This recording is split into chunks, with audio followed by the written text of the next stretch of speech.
University में corridor के सामने लगे घास पर नौरीन अपनी दोस्तों के साथ बैठी बातें कर रही थी कि अचानक एक लड़की ने नौरीन को आवाज देते हुए कहा, नूर, तुम्हें सर नईम यूनुस बुला रहे हैं अपने ऑफिस में।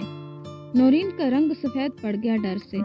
नौरीन की दोस्त अलीना ने नौरीन को तसल्ली देते हुए कहा कि हम सब तुम्हारे साथ हैं, चलो आज यूनिवर्सिटी हेड के पास जाते हैं और उन्हें सारी बात बताएंगे।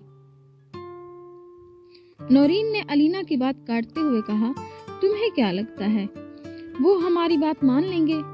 ये सब मिले हुए हैं, वरना सर की हिम्मत ना होती कि वो इस मुकद्दस जगह पर जहाँ तालीम हासिल की जाती है वहाँ ये घिनौना खेल खेलते। वो अभी बातें ही कर रही थी कि सामने कॉरिडोर से आवाज आई, नौरीन, कब से आपको बुला रहा हूँ, क्या सलमा ने आपको बताया नहीं? जी सर, मैं आ रही थी। नौरीन ने खड़े होकर उनके पीछे चलते हुए कहा।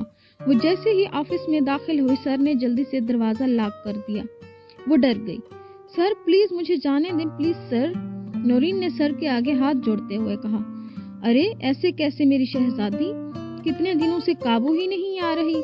सर ने नौरीन के हाथों को पकड़कर दूसरे हाथ से दबाते हुए कहा, सर मैं ऐसी लड़की नहीं हूँ, सर प्लीज मुझे जाने दें। वो रो पड़ी थी।